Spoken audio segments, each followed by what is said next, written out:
Hello everyone. तो बेटा myself Deepak Sharma, maths faculty at competition. So बेटा इस वीडियो में हम देखेंगे कि पिछली जो वीडियो है जिसमें हमने नेचुरल नंबर का जो सम है वो -1/12 किया था, उसमें गलती क्या थी, है ना। और उस गलती को लेके हम ये भी देखेंगे कि जो सीक्वेंस एंड सीरीज होती है ना, सीक्वेंस सीरीज तो सबने पढ़ी ली होगी। सीक्वेंस एंड सीरीज में हम इनफाइनाइट जीपी ही क्यों पढ़ते हैं, हम कभी इनफाइनाइट एपी क्यों नहीं पढ़ते, है ना। अरिथमेटिक प्रॉब्लम, जो अरिथमेटिक प्रोग्रेशन होते हैं उसमें हम केवल फाइनाइट टर्म्स ही लेते हैं। हम कभी ऐसे तो बोलते नहीं है कि एक इनफाइनाइट एपी है, हम तो हमेशा इनफाइनाइट जीपी के बारे में पढ़ते रहते हैं। तो हम ये भी देखेंगे इनफाइनाइट एपी हम क्यों नहीं पढ़ते हैं, है ना। सो पहले जिस भी बच्चे ने जो पिछली वीडियो नहीं देखी है जिसमें हमने नेचुरल नंबर का जो सम है वो -1/12 प्रूव किया था, वो यदि जिस बच्चे ने नहीं देखी हो तो पहले वो डिस्क्रिप्शन बॉक्स में उस वीडियो का लिंक है, उसमें जाके वो वीडियो देख लेना कि उस वीडियो में हमने किस टाइप से प्रूव किया था। ठीक है, तो अब हम देखते हैं उसमें गलती क्या थी। तो अपनी जो सीरीज थी बेटा वो थी s = 1 + 3 + 4 प्लस, इसमें मैं कुछ एक जो टर्म्स हैं वो लिख लेता हूँ ना, पहले 8 + 9 + 10, और ये नेचुरल नंबर इनफाइनाइट तक चलते गए थे, है ना। इसका जो सम है वो बेटा एक और तरीके से हम फाइंड आउट करने की कोशिश करते हैं। तो देखो इसमें पहली टर्म छोड़ दो, है ना। एक और तरीके से सम फाइंड आउट करेंगे इसका। तो जो पहली टर्म छोड़ दो, जो नेक्स्ट जो 3 टर्म्स है उनका सम देखो कितना है, 2 + 3 = 5, 5 + 4 = 9।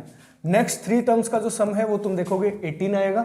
नेक्स्ट जो 3 टर्म्स हैं उनका सम कितना हो गया, 27।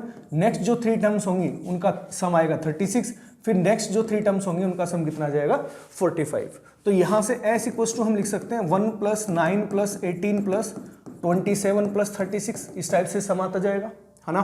तो s = यहां से मैं यदि 9 कॉमन लूं तो 9 कॉमन लेते ही 1 + 2 + 3, ये वापस s ही बन गया तो 9s हो गया। इट मीन्स s = कितना आ गया, -1/8। ठीक है।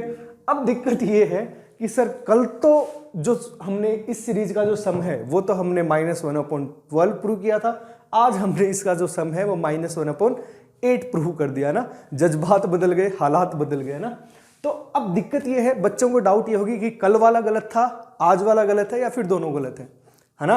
तो मेरा जो आंसर है वो ये होगा कि बेटा दोनों जो सम है वो गलत है। ना तो इसका सम -1/12 होता है, ना इसका सम -1/8 होता है। इसका सम तो इनफाइनाइट ही होता है। अब बात यह है कि ये गलत क्यों है ना। तो देखो एक मैथमेटिक्स में थ्योरी होती है बेटा। थ्योरी ये है कि जिस भी सीरीज का सम फाइनाइट एंड यूनिक मतलब दोनों होना चाहिए, फाइनाइट भी होना चाहिए और यूनिक भी होना चाहिए। जिस भी सीरीज का सम फाइनाइट एंड यूनिक हो, उसी सीरीज की टर्म्स को हम या तो कंबाइन कर सकते हैं या रीअरेंज कर सकते हैं। रीअरेंज का मतलब सेकंड टर्म को 5th प्लेस पे ले आओ, 5th को 3rd पे ले आओ, कैसे भी लिख दो, उसका जो सम है वो वैसा का वैसा ही रहेगा, है ना। ऐसी सीरीज जिसका सम या तो फाइनाइट ना हो या यूनिक ना हो या फिर दोनों नहीं है, जैसे इस वाली सीरीज के साथ हुआ। इस वाली सीरीज का जो सम है वो कितना आ रहा है, इनफाइनाइट है।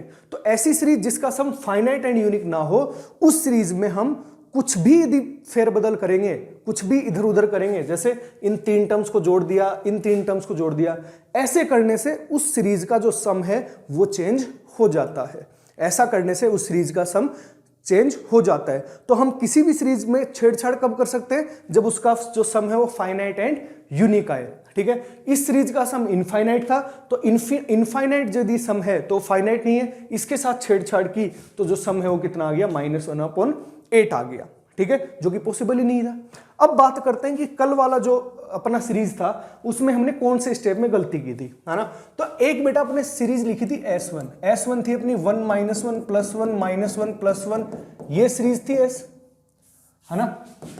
इस सीरीज का सम देखो, यदि तुम ओड नंबर लोगे, यदि तुम ओड टर्म्स लोगे, नंबर ऑफ टर्म्स यदि ओड हुई, तो यदि ओड है तो तुम्हारा इसका सम बताना कितना आएगा। तो n ओड है, देखो यदि 1 हुआ तब भी इसका सम 1 आया, 3 टर्म्स लोगे तब भी इसका सम 1 होगा, 5 टर्म लोगे तब भी इसका सम 1 होगा। तो n ओड है तब इसका सम कितना हुआ, 1। और n यदि इवन आ गया, n यदि इवन है तब इसका सम बेटा कितना है, 0। तो इस वाली सीरीज का जो सम है वो फाइनाइट तो है बट यूनिक नहीं है। और हमने क्या देखा था, जिस भी सीरीज के साथ अपन फेरबदल कर सकते हैं उसका सम फाइनाइट एंड यूनिक होना चाहिए। तो इसका सम फाइनाइट तो है बट यूनिक नहीं है। तो हमने जो स्टेप लिखी थी कि इसमें हमने इन सब की आगे वाली जो टर्म्स हैं उनकी हमने पेयरिंग कर दी थी, आगे वाली जो टर्म्स है उनकी हमने पेयरिंग कर दी थी। यहां से ये स्टेप है ये बेटा गलत है ना। हम पेयरिंग किस केस में कर सकते हैं, हम उसी सीरीज में ऐसे पेयरिंग कर सकते हैं जिसमें जो उसका जो सम है सीरीज का वो फाइनाइट एंड यूनिक आए। ठीक है, इसमें फाइनाइट तो था बट यूनिक नहीं था, तो हम इसमें पेयरिंग नहीं कर सकते। तो ये वाली स्टेप भी इसमें गलत थी। S2 जो अपने निकाला था 1 - 2 + 3 -4 और उसको S2 के साथ जोड़ा था वो भी गलत था, क्योंकि उस भी सीरीज का सम फाइनाइट एंड यूनिक नहीं है। फाइनाइट एंड यूनिक यदि सम नहीं है तो सीरीज जैसी की जैसी है उसको वैसा का वैसा रहना पड़ता है। यदि हमने उसमें थोड़ा सा भी चेंज किया, इधर उधर किसी भी टर्म्स को कंबाइन किया, एक दूसरी टर्म्स को इंटरचेंज किया, तो उसका जो सम है वो चेंज हो सकता है।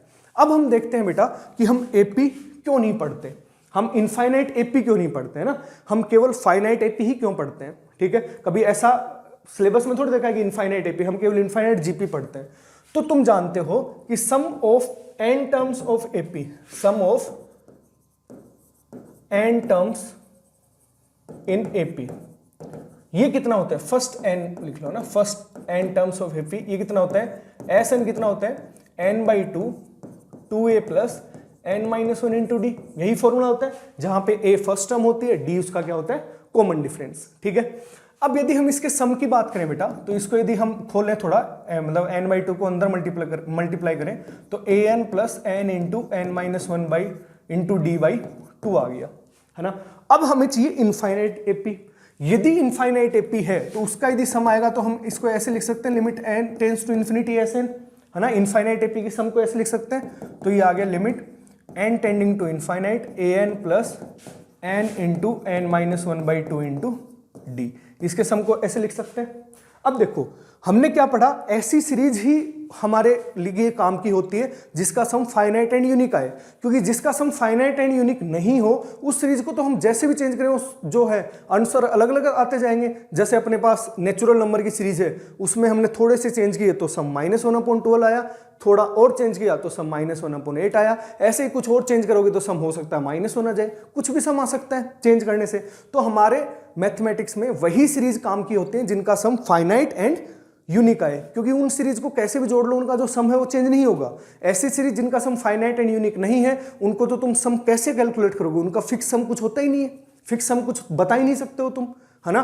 तो इस वजह से यदि फाइनाइट एपी होती तो हम पढ़ते कब, जिसका फाइनाइट एंड यूनिक सम आए, क्योंकि जब फाइनाइट एंड यूनिक सम नहीं आ रहा हो तो वो तो हमारी सीरीज कोई काम की नहीं है। तो यदि इसका सम फाइनाइट एंड यूनिक आए, है ना, इसका सम यदि फाइनाइट और यूनिक आ रहा होगा, इसका मतलब ये जो वैल्यू है वो फाइनाइट एंड यूनिक आई होगी, इसका मतलब ये लिमिट फाइनाइट एंड यूनिक आई होगी और ये वाली लिमिट भी फाइनाइट एंड यूनिक आई होगी, तभी तो इसकी जो टोटल लिमिट है वो फाइनाइट एंड यूनिक आई है।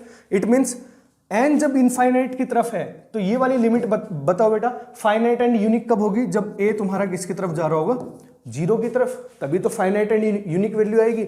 और जब n इनफाइनाइट है तो यहाँ पे d भी तुम्हारा पक्का 0 की तरफ जाना चाहिए, d यदि 0 की तरफ जाएगा तभी ये वैल्यू फाइनाइट आ सकती है, वरना फाइनाइट आ ही नहीं सकती d जब नॉन जीरो हुआ। इट मीन्स ऐसी एपी जिसका सम फाइनाइट एंड यूनिक हो सकता है वो केवल एक ही एपी पॉसिबल है जिसमें a भी 0 की तरफ जाए और d भी 0 की तरफ जाए, मतलब वो एपी कौन सी होगी, जीरो एपी, जिसमें a भी 0 हो और d भी 0 हो।